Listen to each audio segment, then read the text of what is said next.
Hello, welcome to Yarnchix Podcast episode 53. My name is Mimi and I podcast from Berlin, which is a big city. So I am actually in a district called Wedding, and often I'm asked why my Instagram handle is called Liebwed.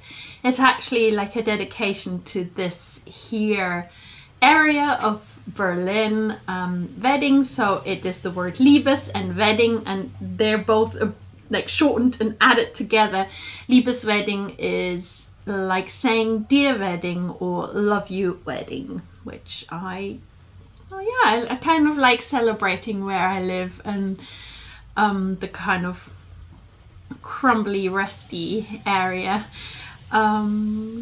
I work in a yarn store here in this area of Berlin called Wollen, and I have this podcast. So I welcome you here. I hope you're well. I hope you have some bevies. I've got two. I've got a cup of tea, peppermint licorice, and a glass of kombucha with grapefruit juice. So I'm like making sure I keep my voice hydrated and keep fresh. I've recently emerged from a corona quarantine, so if my voice is somewhat kind of rusty or cringy, let's say, it is still a bit of a corona voice.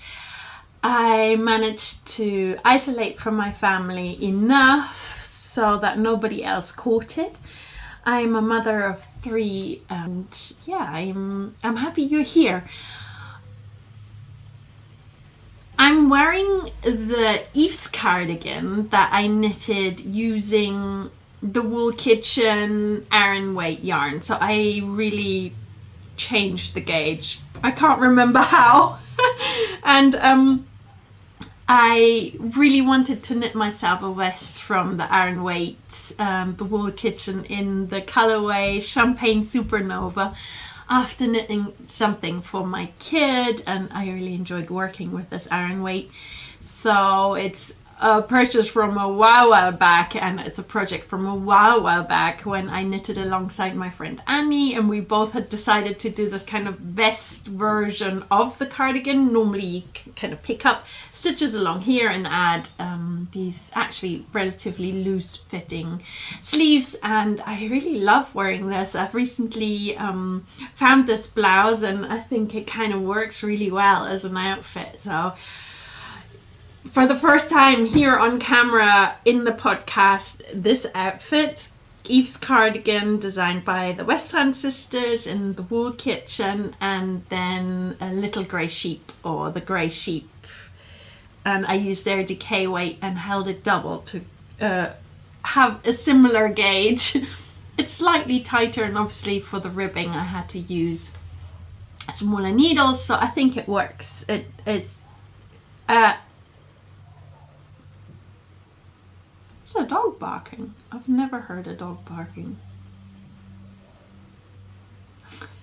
Behind that wall. I mean, I've heard dogs bark before. I used to have a dog. She passed away a year ago, and so now I'm podcasting on my own without my little sidekick. I hope you're well, you've got your bevy and maybe some crafting, and we can get to it.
That would have been a little bit of a visual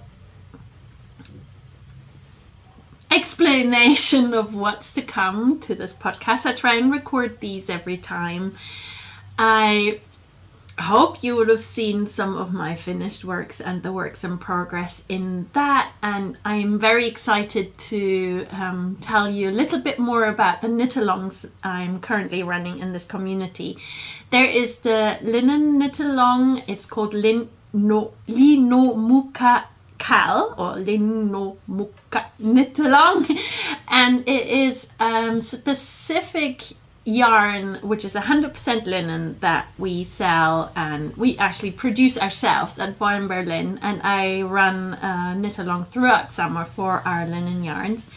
It is a very special yarn to work with, and it is a bit more tedious on the hands and definitely more demanding in the project phase, but it's so amazing to wear in summer like nothing else when it gets hot.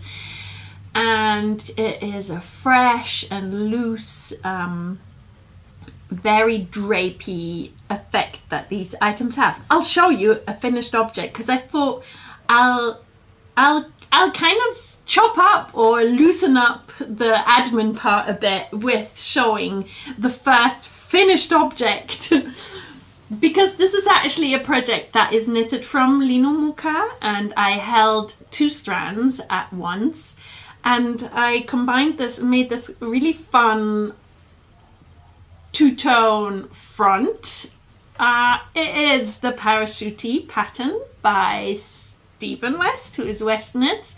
And I used the hack by Julia, who is me and Simone, to make it a smaller version. She, in her Instagram, has a story, like recorded story at the top, which is the pint-sized hack for using the Parachutey pattern and making it child size.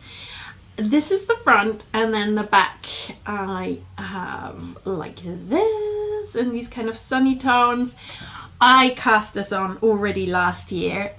It is double dipping with the Magic 3 Mile, which is the other community knit along that I host throughout summer. It's so good for me and so helpful for me in my progress to have this, and obviously this is cheating a little bit, but very welcome for like everybody is welcome to do this. If you've got a work in progress for Lino Muka knit along or Magic 3 Mile, pick it up, get to it.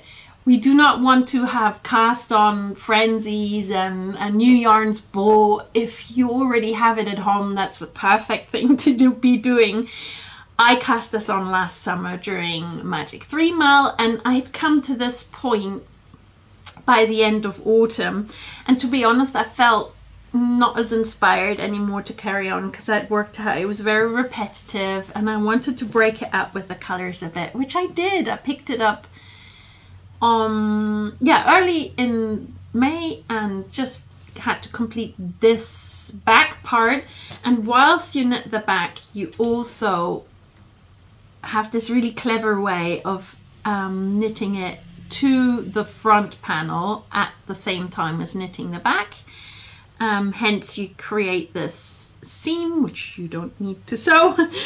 It's just the ends that needed weaving in. And I had a little bit of help from my friends deciding these colours. I ended up also using the brick, but I decided on the lavender, as most people had said in the Instagram little question I'd asked. And then I added the brick to the armhole I-cords, which I hadn't done the first time I made a Parachutey during Magic 3 Mile. I hadn't actually done the I-cords for the armholes. I might do that now in hindsight. It obviously neatens it up quite a lot. But yeah, I'm super chuffed that I've now got this finished object, and it's double dipping both knit-alongs. I'll show you something and explain a little bit more about Magic 3 Mile as well. But wanted to tell you that as this podcast always or often has a knit reportage at the very end, this time I've included a little bit of kind of in-house research I've done about winding the Lino muka yarn. When you buy Lino muka, like a lot of yarns that are sold right now, it comes in a skein. And obviously this is a very thin yarn. You have 245 meters for 50 grams. Often we hold it double, like in the Parachutey. And I've got another project on the go that I cast on as part of Lino muka knit along, where I'm holding 3 strands at a time. In order to knit this, you then have to wind either a bowl, you can use your cake winder, so you can cake it up, or you can make what I made and also share in the knit reportage, a center pull, hand wound center pull. I would call this a disc rather than a yarn cake. It's kind of funny because it becomes this really flat shape. It's very compact, and you can get the yarn out the middle and from the outside and knit with both strands at the same time from this center pull cake, which I'm doing for my swatch that I'm also going to share in the Swatch story. So there's lots more coming about this Lino muka project, and I thought I'll introduce you to that as kind of fact and research part of the podcast at the very end, so you can stick around to watch that after the podcast, or you can decide to kind of tune out. And also I have I've made this center pull. I made a hand wound ball, and I've caked it up in our shop. I don't have a yarn, what do you call it? Oh my god. Oh, I've forgotten the English name for it. In German we say haspel, and then the ball winder.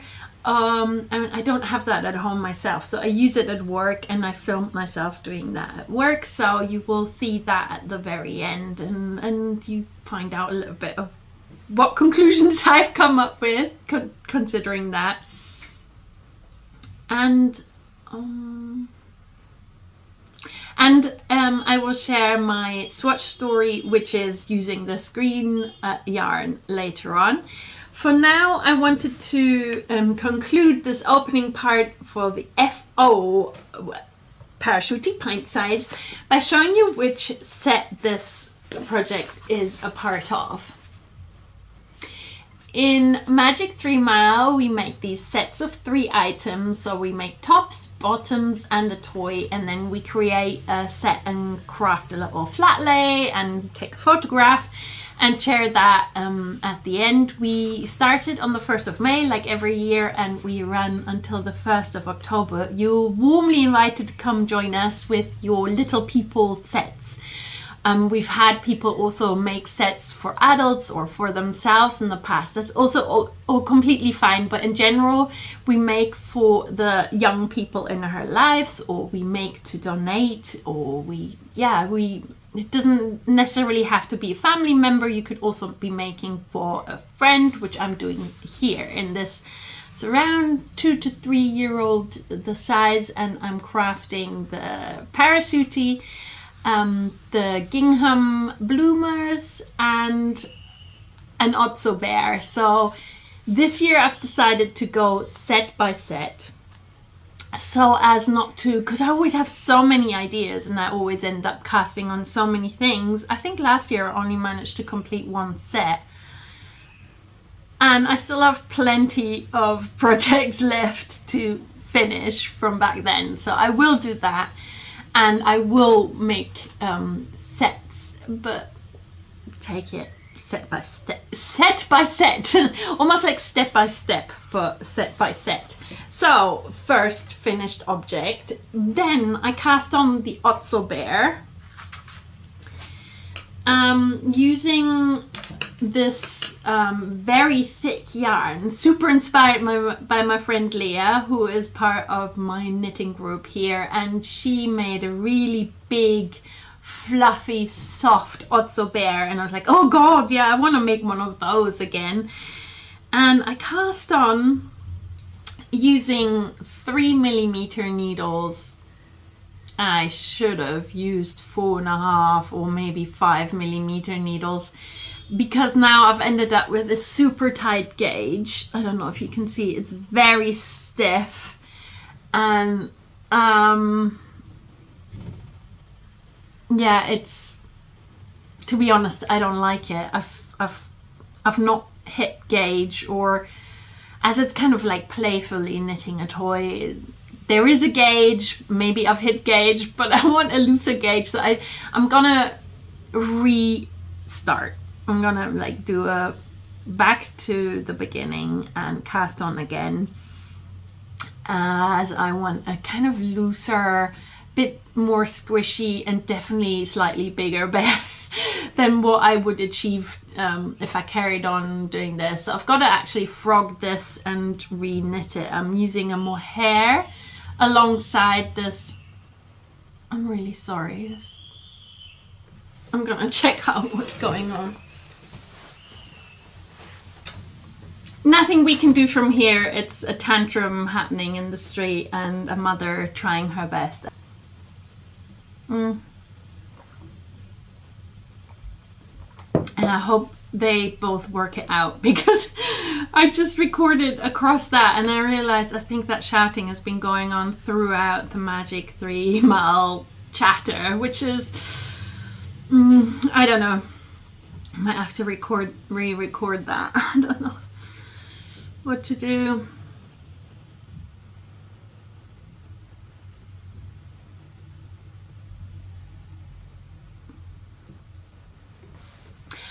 Magic 3 Mile is basically a maker along that has been running since 2017. I recently checked out, so this is the 5th run of it. Unbelievable.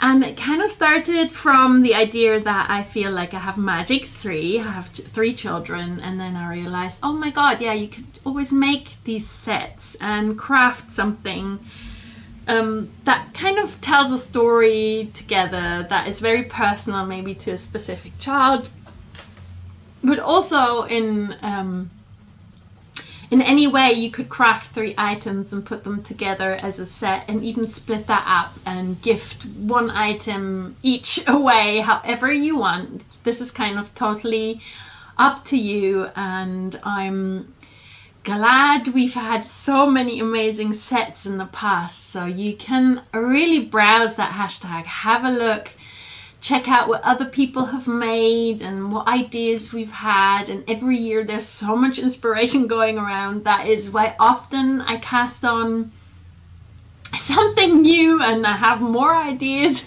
and it all comes out of the community that has grown throughout the years.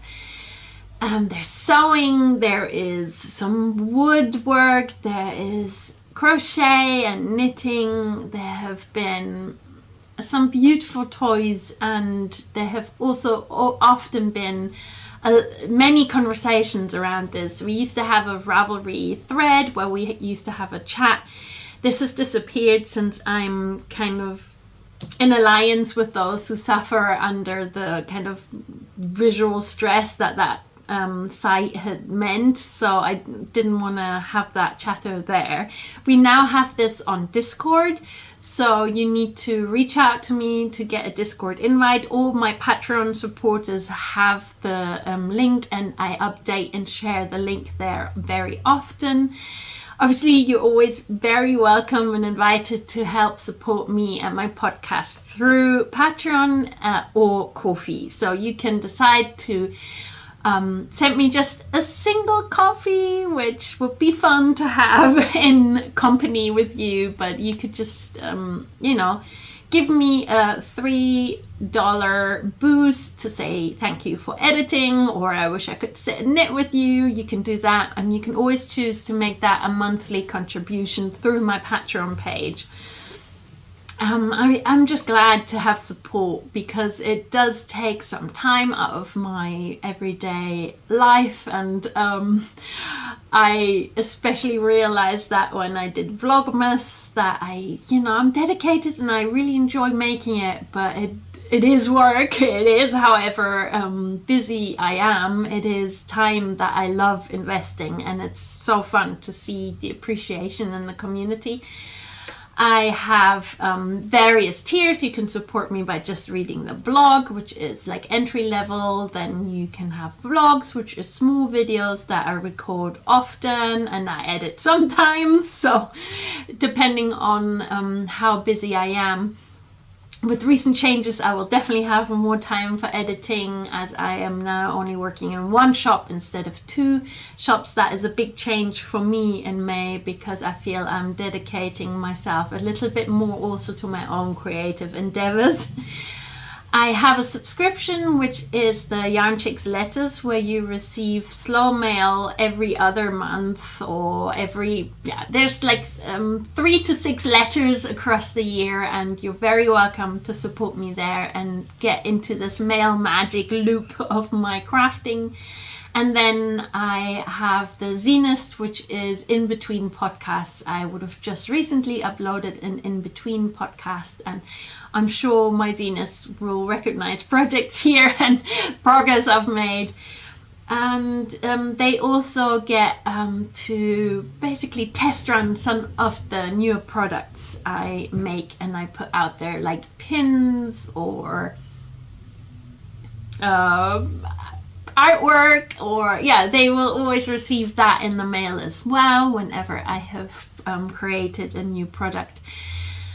Currently I am working on a new Yarnchix zine, which is also something I put out. I put out about 3 zines per year, and all Patreon supporters get a little bit of percentage off of their purchases. As you connect there, you get an email from me with it's like a code, like a discount code.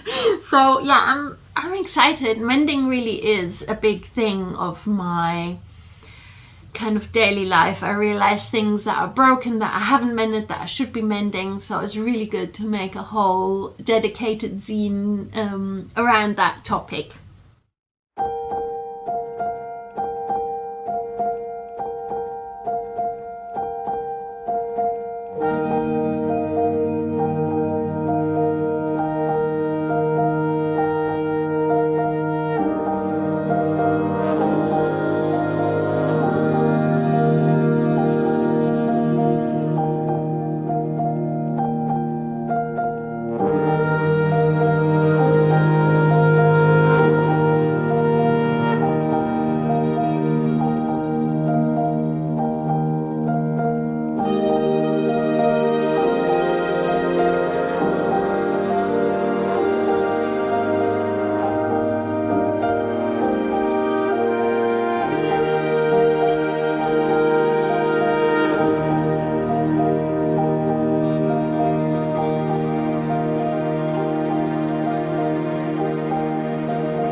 So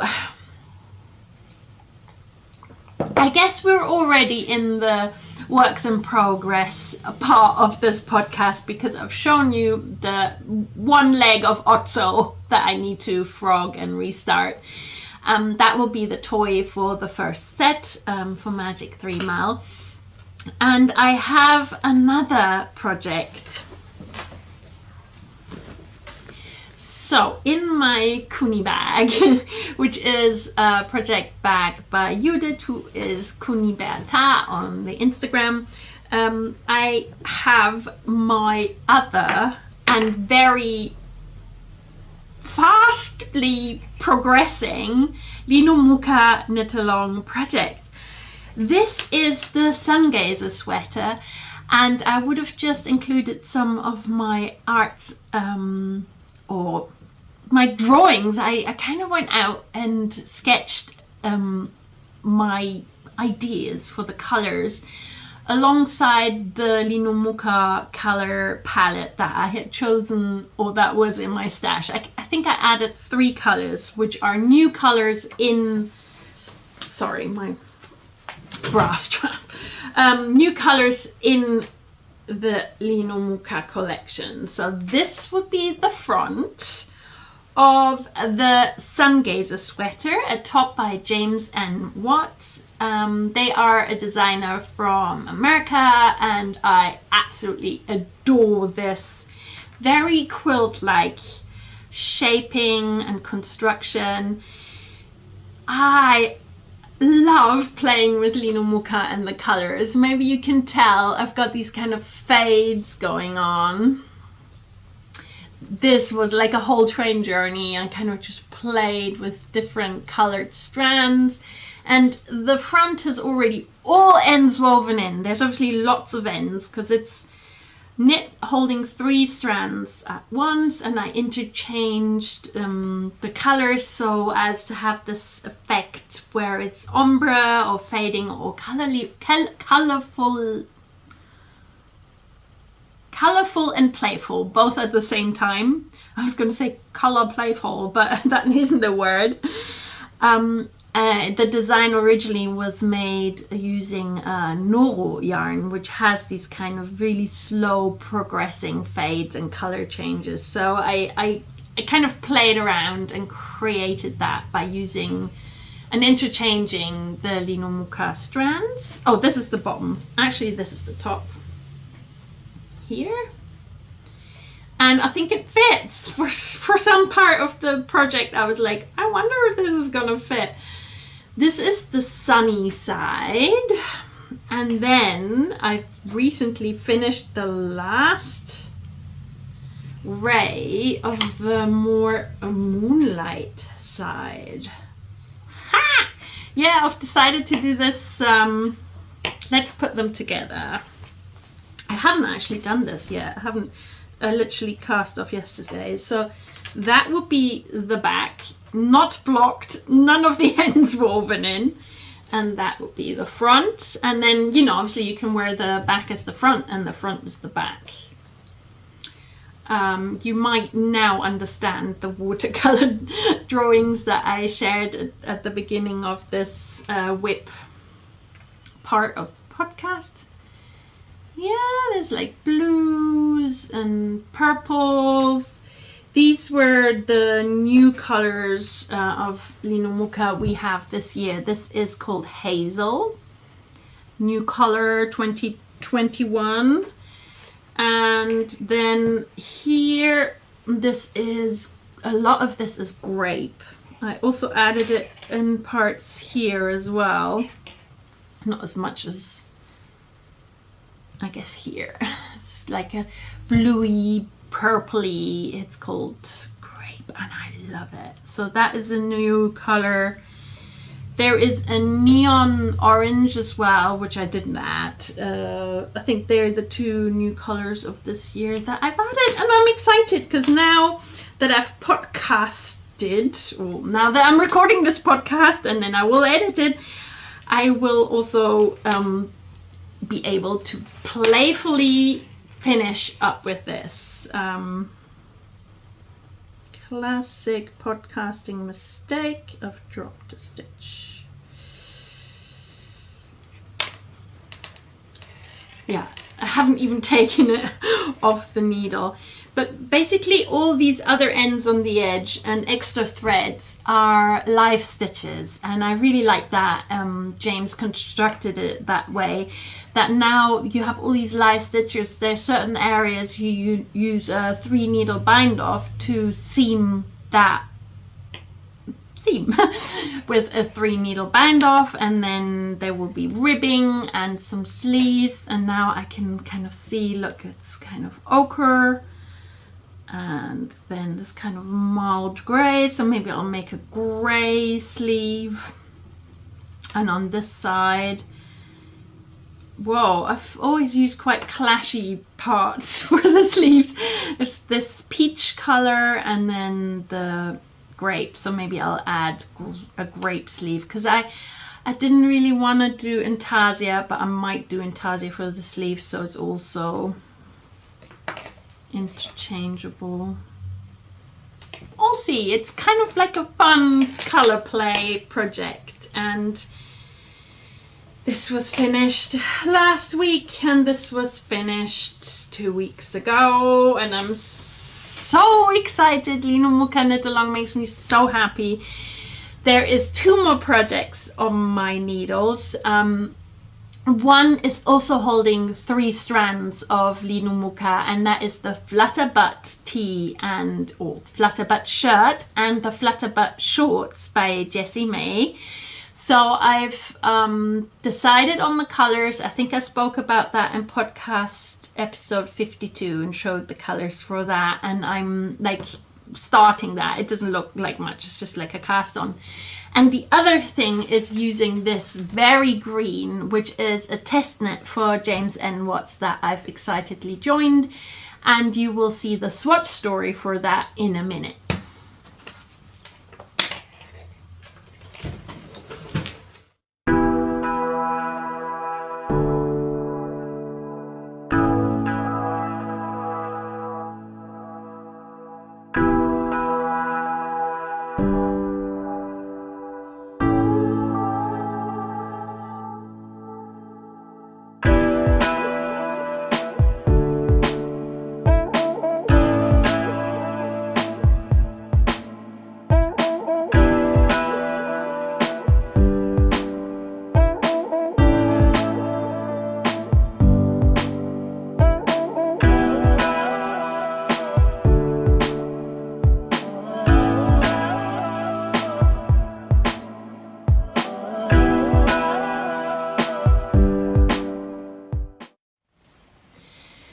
So for the swatch story in this Yarnchix podcast, I've knitted some Lino Muka and I've held it double.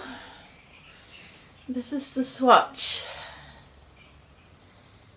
The colorway is called Grass Green, and I used 2.75, hang on, 2.75 Chiaogu lace needle. They're really good for knitting the linen yarn, because they're very pointy, especially when you hold yarns double.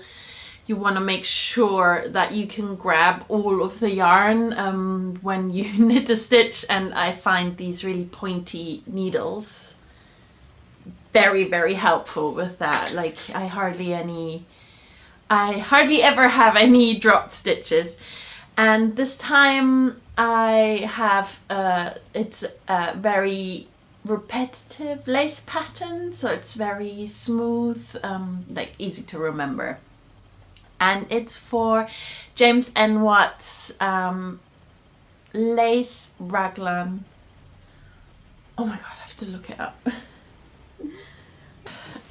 It's for, so the swatch is for James N. Watts lace rib raglan, a test knit that I'm currently knitting, or that I'm starting to knit.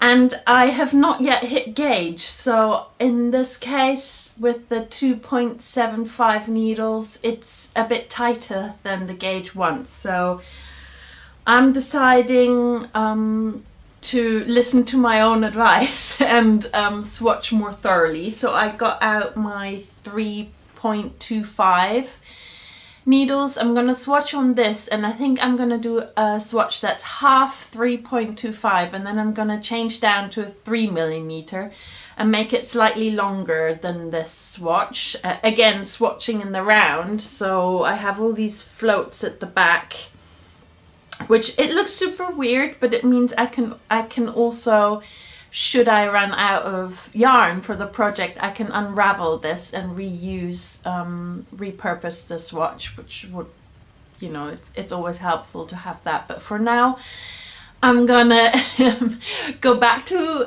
the beginning and start with a second swatch, and I will use 2 more needle sizes just to see how close I can get. I think in a longer, kind of with more pattern repeat, it will be more stretched, so less stitches per 10 centimeters, and the floats are kind of holding it in place, but not too badly. So I still think I'm off by about 3 or 4 stitches, and that's, for me, that's enough in a swatch to redo the work. So my swatch story this time is not yet successful. I was hoping I could record and say, yeah, I've cast on, but I have not yet cast on, and the swatch story is basically do it again. These floats are basically achieved for knitting in the round swatching. So when I have it on my needle, I just, once I've come to the end of the row, I kind of pull the whole needle through, and then I can start knitting again, because in that way I'm always knitting the same side and just have this very long float at the back. I find it really easy to kind of put it over and hold it with my hand like this. When I knit the first 3 stitches, I'm kind of holding the float down with my knit stitches on that side, and then I'm kind of slowly knitting a few stitches, and then I just kind of ignore the float and knit the whole length again. Most of the projects that are like raglan or knitting kind of summer garments are often actually knit in the round, so I wouldn't swatch Lino muka flat, especially because my left stitches are extremely loose. And for the Sungazer sweater, that's also a project of mine, I have to actually use a much, much smaller needle for the wrong side stitches. In German we say the left side or the back side. And so I'm always changing between 4.5 needles and 3.75 needles on either sides, because my knits and purls are my knits and purls are so very different. And in that case, I had just like kind of swatched the center square, which was basically knitting in the round, and hit gauge, and then quickly realized I had to kind of do this interchanging needle. If you have an interchangeable needle set and you have the same issue as me, that your left stitches are, left stitches I keep saying because that's a German expression, your purl stitches are much looser than your knit stitches, then you can add the finer needle to one side, and you know, you could have in my Sungazer case, you could have the 4.5 on this side and the 3.75 on this one, and then you know, when you knit the back side, you're using the 3.75, and then when you turn around, you use the 4.5 to knit the front. So it kind of, there's some tips and tricks, especially with linen knitting, that I feel are very important. That is also why I recorded the knit reportage, where I'm winding linen skeins, and I hope you enjoy the kind of little bit of research I've put into how to wind a skein of 100% linen yarn, and the kind of different ways and how much time I spend doing it. So that'll come at the very end of this podcast.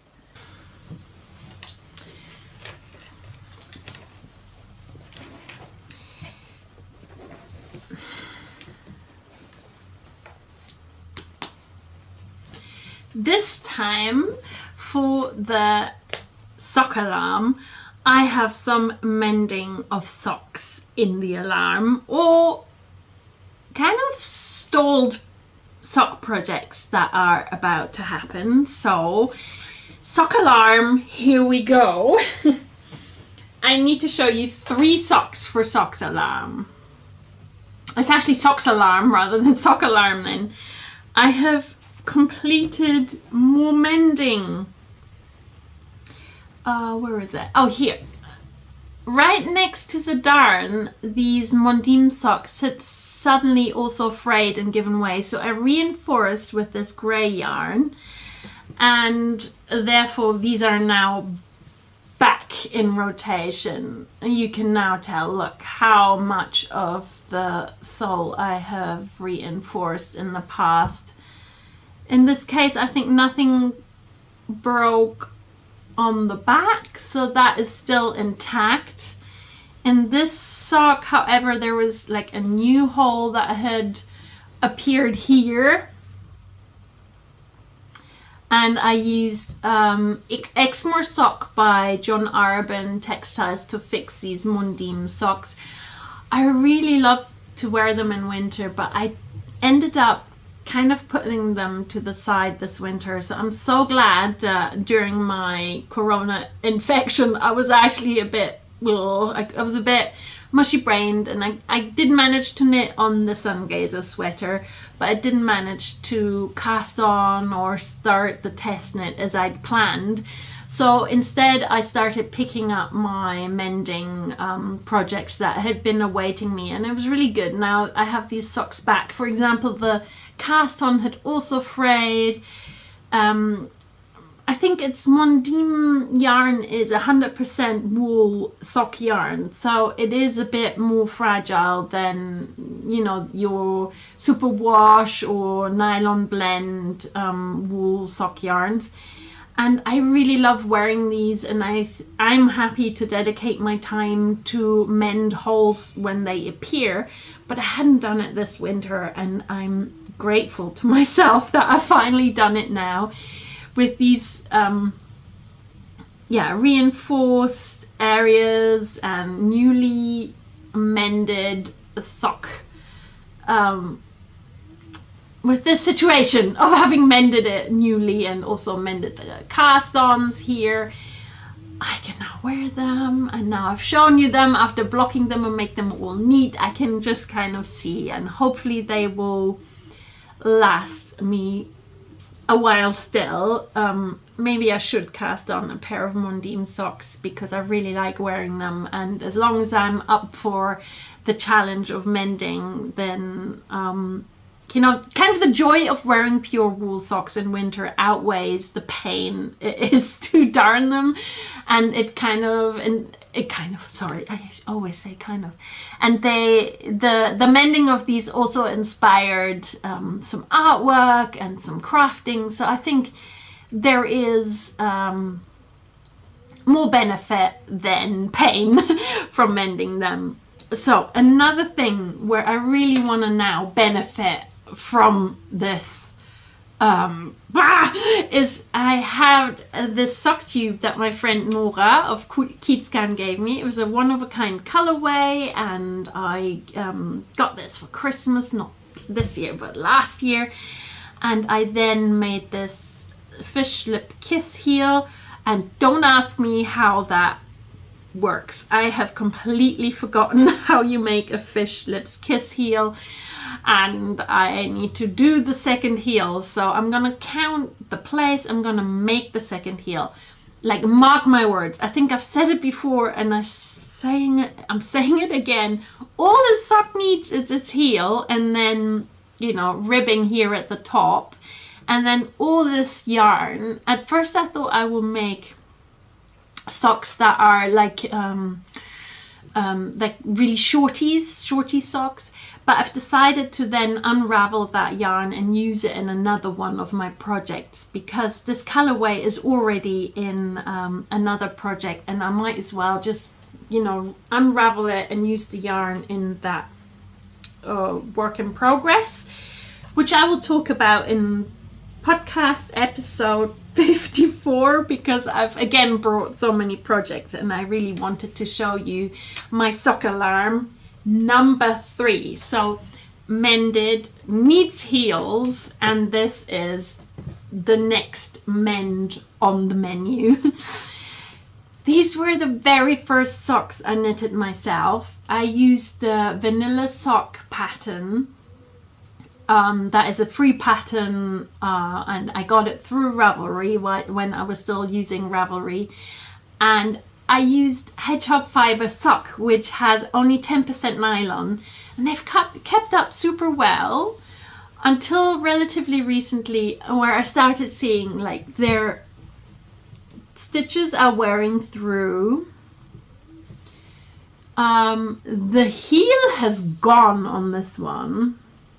Don't ask me how that went. It's definitely gone. This is also an afterthought heel, but a very simple afterthought heel, and it never really fitted my foot. I've got quite a high, what you call it? Oh, sorry, I'm like leaning forward the whole time. I've got quite a high, this part of my foot is quite raised, so I need more space there. I need to make sure whatever heel I add in this time is more spacious. And then even in this ribbing, I recently found a hole.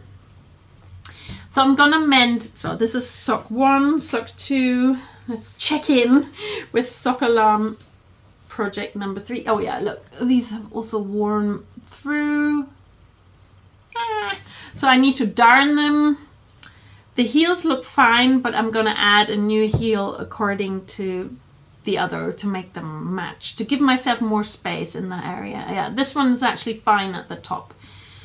I'm gonna use very contrasty colors. I've chosen like a pink and a blue, and I'm gonna show you now in this kind of little scenery moment where I'm gonna add all the colors for the sock alarm and put it all down on the thing. And I'm using this to hold myself accountable, using the podcast, telling you I'm gonna make the heels and I'm gonna do all of this to hold myself accountable to actually do the things I say I do.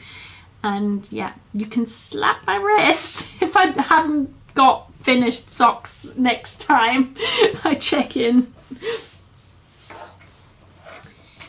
And I also realized I finished a project that I have not shown you yet. I've finished the Laulu shawl in the Laulu Cal, which is a knit-along hosted by Sari Nordlund, who's the designer of this. And this is actually the 4th Laulu shawl I knitted. It's just so much fun. It's this really tiny little cabled and with this kind of repetitive lace cable situation. And I used 100% cashmere by Lang called Premium. This is like so sweet. I made this for my mother-in-law, and I had run out and I'd lost a game of yarn chicken. I'd come to like here, and just for this last bit, my dear friend Filina gifted me some of her yarn ball because she had the same yarn ball in stash, and I was like, I literally only need, I think it's like a gram. Can I maybe knit it from your yarn? She has a little bit more, so I know she will still be able to make a Laulu or whatever she wants to make. But yeah, I managed to finish this shawl in the knit along, and this is a finished object. I hope you enjoyed all the projects that I've shared today. Just checking in here at the very end of the podcast to say thank you for coming and watching me and my chatter. There is the excitement of a market coming up at Bollen, which is the 1st and 2nd of July, and I have the honor of hosting the Liebeswedding Strick Knit Night in a bit of a bigger format. It's going to be at the same venue that we started meeting at this year. It's Loeb Lokal, and we're going to hang out and we're going to have lots of really delicious drinks and food, and I'm going to make sure I sit down with everyone and that everybody's comfortable. It's a beautiful spot for watching the sunset, so I hope we have the weather for it. and I hope it's going to be a very successful, fun weekend. The hashtag for the weekend is Bedding Wool Weekend. I'm going to put it down here, and you'll definitely see me there with all my Lino muka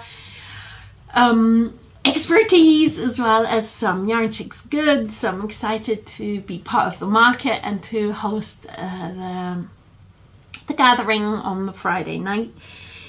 As always, this podcast closes with a tarot knit oracle, and this time I have been thinking about how my podcast and my kind of social events and my heart and everything that I've kind of put out there through the podcast and through having this YouTube channel, but also through, you know, how I am as a person at work, and how I'm trying to host this very open local wool gathering. We meet every last Tuesday of each month, and in summer we meet in person, and in winter we've been meeting online through Zoom.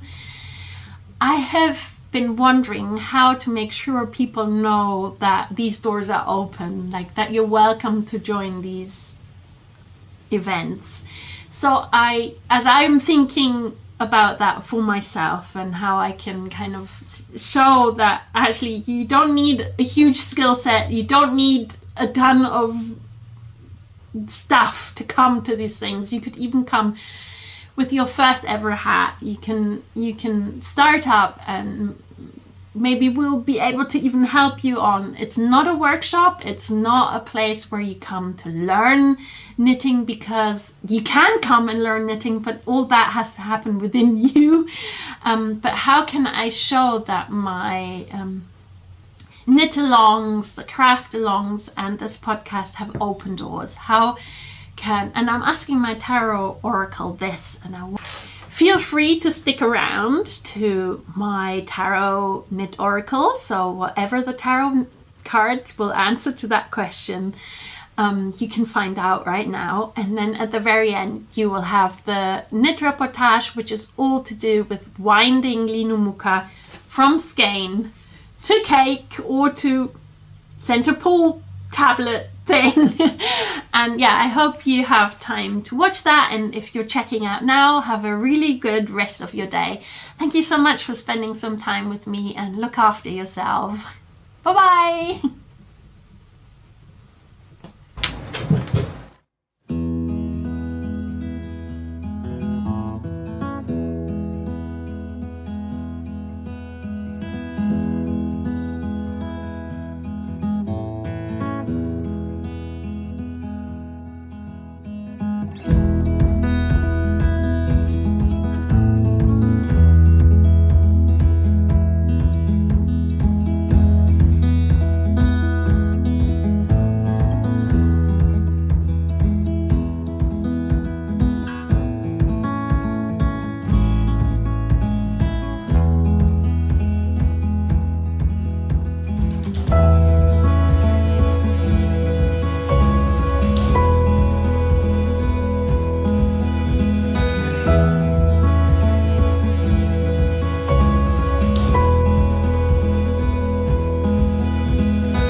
like a bird on a tree.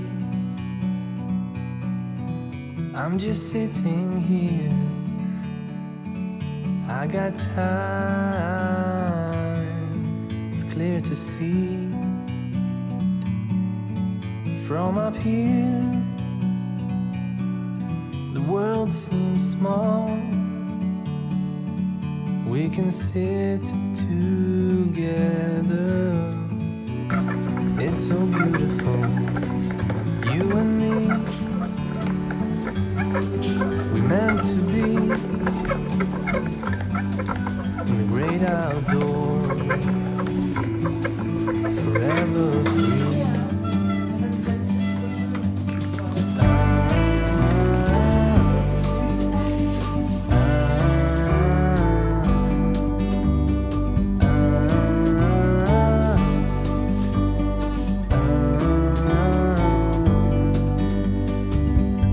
Sometimes you need to go and take a step back to see the truth around you. From a distance you can tell.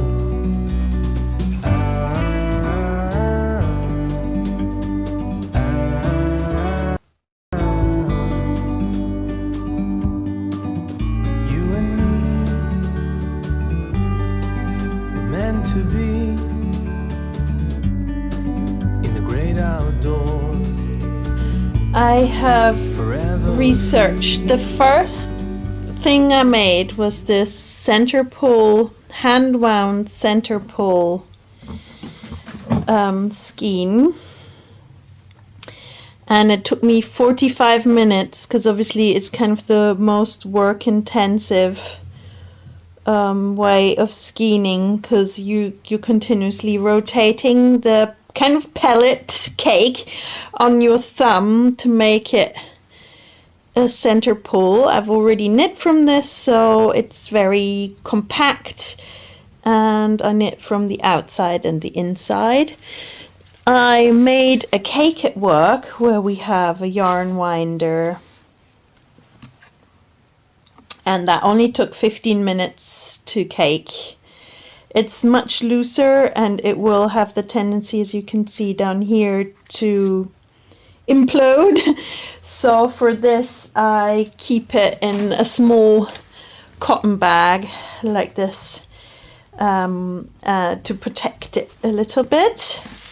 And last but not least, I wound 2 balls from one skein. So this is also one skein of Lino muka, and I've split it. I thought I was halfway when I finished this, but look, that's where, I mean, I guess I could have used a pair of scales. And this took me 35 minutes, so it's still quicker to make these hard yarn balls and then to kind of split your skein into 2 to knit 2 at a time. I think it's you know, this is kind of odd, but I'll make it work.